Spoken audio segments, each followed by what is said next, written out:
तो आज बात करते हैं शरीर के अंदर चलने वाले उस अद्भुत ऑर्केस्ट्रा की। हाँ, जहाँ हर अंग, हर कोशिका, मतलब सब एक साथ मिलकर काम करते हैं। बिल्कुल। हमारा आज का विषय है सजीवों में नियंत्रण और समन्वय। सही।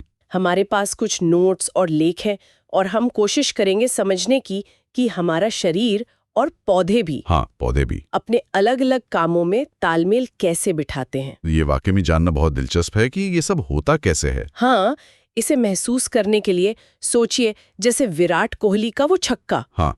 पलक झपकते ही आंखें गेंद को देखती हैं, दिमाग फैसला लेता है और हाथ पैर एकदम सही टाइम पे हरकत करते हैं। बिल्कुल। ये अलग अलग नहीं, एक पूरा सिस्टम है। यही समन्वय, यही कोऑर्डिनेशन है जिसकी हम बात करेंगे। हाँ, और ये कोई जादू नहीं है ना? इसके पीछे बहुत विकसित सिस्टम्स हैं। बिल्कुल। मुख्य रूप से दो हैं। एक तो हमारा नर्वस सिस्टम जो बहुत तेज है, बिजली की तरह। हाँ, और दूसरा है एंडोक्राइन सिस्टम जो मतलब हार्मोन्स के जरिए काम करता है। अच्छा, वो केमिकल मैसेजिंग वाला। एग्जैक्टली। और हम पौधों के बारे में भी बात करेंगे, वो कैसे कोऑर्डिनेट करते हैं। हाँ, वो भी मजेदार होगा। तो चलिए पहले नर्वस सिस्टम से शुरू करते हैं। ये सुपर फास्ट नेटवर्क। जरूर। ये शरीर का अपना, समझ लीजिए, कम्युनिकेशन हाईवे है। जानकारी को एक जगह से दूसरी जगह फौरन पहुंचाता है। हाँ, और इसके संदेशवाहक कौन है? वो है न्यूरॉन्स। अच्छा, न्यूरॉन्स या तंत्रिका कोशिकाएं। हाँ, ये खास सेल्स हैं जो सिग्नल लेते हैं, प्रोसेस करते हैं और आगे भेजते हैं। अरबों हैं ये शरीर में। तो एक अकेले न्यूरॉन की बनावट कैसी होती है? नोट्स में देखा था कुछ हिस्से होते हैं इसके। हाँ, देखिए, सबसे पहले डेंड्राइट होते हैं, एंटीना जैसे, सिग्नल पकड़ने के लिए। ओके।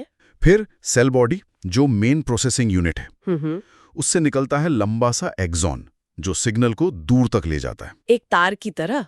बिल्कुल। और आखिर में एक्सॉन टर्मिनल जहां से सिग्नल आगे जाता है, अगले न्यूरॉन तक या किसी मसल तक। हाँ, या ग्लैंड तक। ये पूरी बनावट सिग्नल को तेजी से एक ही दिशा में भेजने के लिए है। और ये स्पीड सुना है बहुत तेज होती है। अरे बहुत तेज। कुछ न्यूरॉन्स में तो 100 मीटर प्रति सेकंड या उससे भी ज्यादा। 100 मीटर प्रति सेकंड मतलब 360 किलोमीटर प्रति घंटा। हाँ, सोचिए, मुंबई लोकल तो कहीं नहीं लगती इसके आगे। सही बात है। ये स्पीड ही है जो हमें तुरंत रिएक्ट करने में मदद करती है। बिल्कुल। और इसी तेजी का एक बढ़िया उदाहरण है रिफ्लेक्स एक्शन। हाँ, प्रतिवर्ती क्रिया, मतलब जो बिना सोचे हो जाती है। एग्जैक्टली। ये हमारे बचाव का तरीका है, एकदम ऑटोमेटिक तेज रिएक्शन। जैसे वो प्रेशर कुकर वाला उदाहरण, गरम चीज छू ली और हाँ, हाथ फौरन पीछे। हाँ, जैसे ही स्किन को गर्मी महसूस हुई, सिग्नल भागा स्पाइनल कॉर्ड तक। और दिमाग तक पहुंचने से पहले ही एक्शन हो जाता है। यही तो खास बात है, स्पाइनल कॉर्ड में ही प्रोसेसिंग हुई और तुरंत मोटर कमांड मसल्स को गया, हाथ हट गया मिली सेकेंड्स में। हाँ, दिमाग को तो बाद में पता चलता है कि ओ गर्म था, दर्द हुआ, पर बचाव पहले हो गया। क्या बढ़िया एफिशिएंसी है सिस्टम की, है ना? अच्छा, ये तो हुई फौरन वाली रिएक्शंस की बात। लेकिन जो सोचने समझने वाले मुश्किल काम है, हाँ, जैसे प्लानिंग, याद रखना, सीखना, इन सब के लिए तो हमारा कंट्रोल सेंटर है ब्रेन, मस्तिष्क। बिल्कुल। और इसके भी अलग अलग हिस्से हैं जो अलग अलग काम करते हैं। हाँ, जैसे सबसे बड़ा हिस्सा सेरेब्रम। हाँ, प्रमस्तिष्क या सेरिब्रम। ये हमारे सोचने, समझने, याद रखने, भाषा, भावनाएं, मतलब हमारी सारी कॉन्शियस एक्टिविटी का सेंटर यही है। अच्छा, जो हमें हम बनाता है वो काफी हद तक यहीं से है। कह सकते हैं 2 हिस्सों में बटा होता है ये। और वो जो बैलेंस्ड बनाने वाला हिस्सा है, संतुलन और मूवमेंट के लिए, वो है सेरिबेलम, अनुमस्तिष्क। ये पीछे की तरफ नीचे होता है। अच्छा, इसका काम है हमारी मसल्स की मूवमेंट को कोऑर्डिनेट करना, बैलेंस बनाना, पोस्चर ठीक रखना। मतलब जब हम चलते हैं या साइकिल चलाते हैं, हाँ, या बस सीधे खड़े भी रहते हैं तो सेरिबेलम लगातार काम कर रहा होता है। ये सेरिब्रम के ऑर्डर्स को फाइन ट्यून करता है ताकि मूवमेंट स्मूथ हो। नोट्स में वो एक्टिविटी थी, सिर पर किताब रखकर चलना। हाँ, वो बिल्कुल सेरिबेलम का ही टेस्ट है। अच्छा, हाँ, क्योंकि किताब को बैलेंस करने के लिए बॉडी को लगातार छोटे छोटे एडजस्टमेंट करने पड़ते हैं, वो सेरिबेलम करवाता है। वाह, मतलब रोजमर्रा के कामों में भी कितना कुछ चल रहा होता है अंदर। बिल्कुल। और एक और हिस्सा था मेडुला, जो वो काम देखता है जो अपने आप होते हैं। हाँ, मेडुला ऑब्लोंगेटा, ये ब्रेन स्टेम का हिस्सा है। ये हमारे जिंदा रहने के लिए जरूरी काम, जिन पर हमारा कंट्रोल नहीं, उन्हें संभालता है।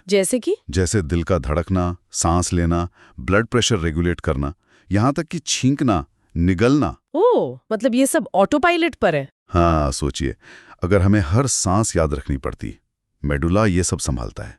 कमाल है। अच्छा, ये तो हुई हमारी बात। अब पौधों पर आते हैं। वो तो एक जगह रहते हैं, नर्वस सिस्टम भी नहीं। हाँ, पर वो भी रिएक्ट करते हैं। वही तो, जैसे सूरजमुखी सूरज की तरफ घूमता है या छुई मुई। छूने पर सिकुड़ जाती है, बिल्कुल। पौधों का तरीका अलग है, पर उनमें भी कमाल का कोऑर्डिनेशन है। बिना नर्वस सिस्टम के? कैसे? वो हार्मोन्स और कुछ खास सेल्स के जरिए करते हैं। उनकी मूवमेंट 2 तरह की होती हैं। अच्छा, कौन कौन सी?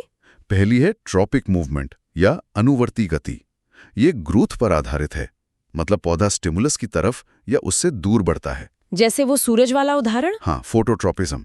तना हमेशा रोशनी की तरफ बढ़ता है, एक तरह से पौधे का सूर्य नमस्कार। और जड़ें नीचे जाती हैं?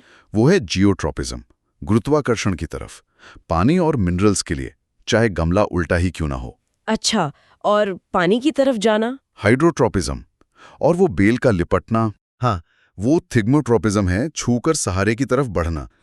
ये सब धीमी पर जरूरी गतियां हैं। ठीक है। और दूसरे तरह के मूवमेंट, वो छुई मुई वाली? वो है नेस्टिक मूवमेंट या अनुकुंची गति।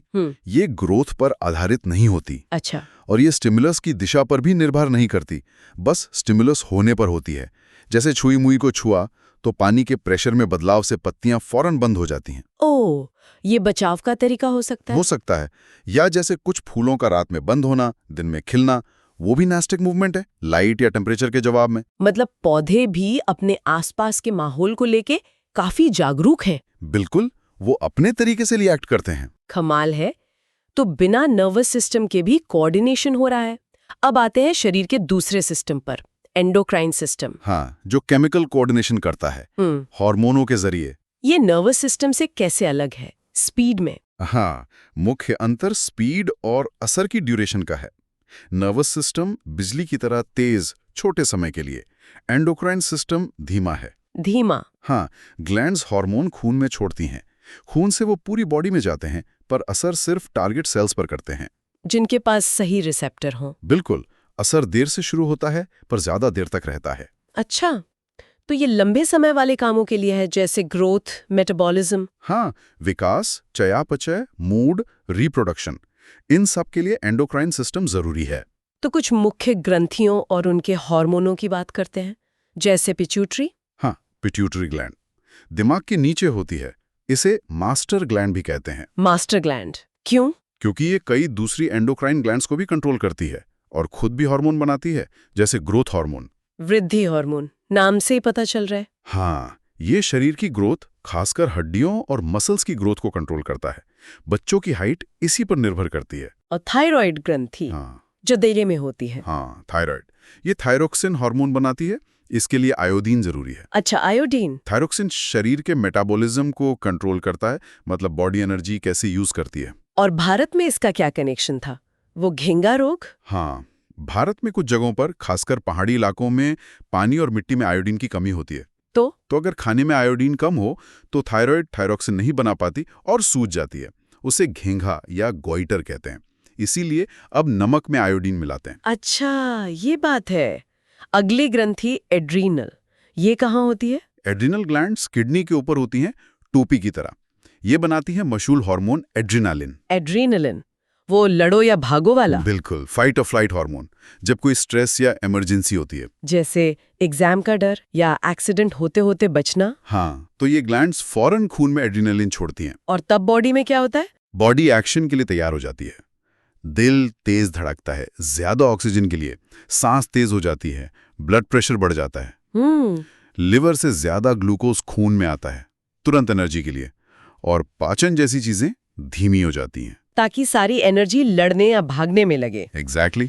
और आखिर में पैनक्रियाज की बात करते हैं, अग्न्याशय, डायबिटीज से जुड़ा है ये। हाँ, बहुत जरूरी है ये। पैनक्रियास पेट के पीछे है।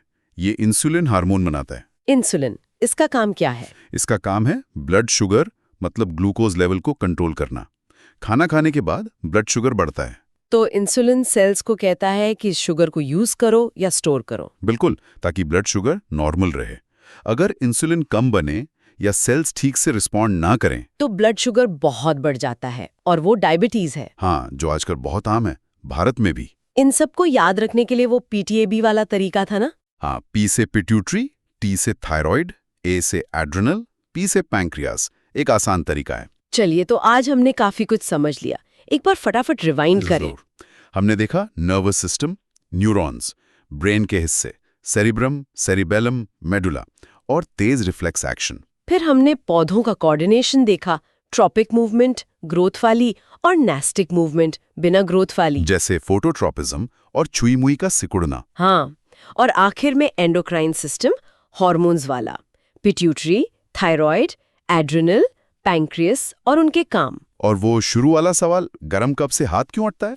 अब हमें पता है वो नर्वस सिस्टम का रिफ्लेक्स एक्शन है, दिखाता है कि दोनों सिस्टम कितने जरूरी हैं अपने अपने काम के लिए। सच में कमाल का तालमेल है इन दोनों सिस्टम्स का। शरीर को चलाना, बाहर की दुनिया से डील करना, अंदर सब ठीक रखना। बिल्कुल, वो नारा सही है, neurons spark, hormones flow, that's how body systems go. हाँ, बढ़िया है। और जाते जाते एक सोचने वाली बात छोड़ जाता हूँ। अगली बार किसी पार्क में हो तो जरा पौधों को ध्यान से देखिएगा। किसी बेल को चढ़ते हुए या किसी फूल को सुबह खिलते हुए। ये धीमी हरकतें भी कोऑर्डिनेशन है। सही बात है। या फिर सोचिए उस एड्रेनालिन रश के बारे में। जब डर लगा या गुस्सा आया तो बॉडी में क्या महसूस हुआ? वो सिर्फ किताबी बात नहीं, वो हमारे अंदर का सिस्टम है। हाँ, ये सब महसूस करने से शायद हम अपने और आसपास के जीवन को बेहतर समझ पाएंगे। बिल्कुल। चाहे इंसान हो या पौधे, हम सब एक बड़े जटिल जीवन के ताने बाने का हिस्सा हैं।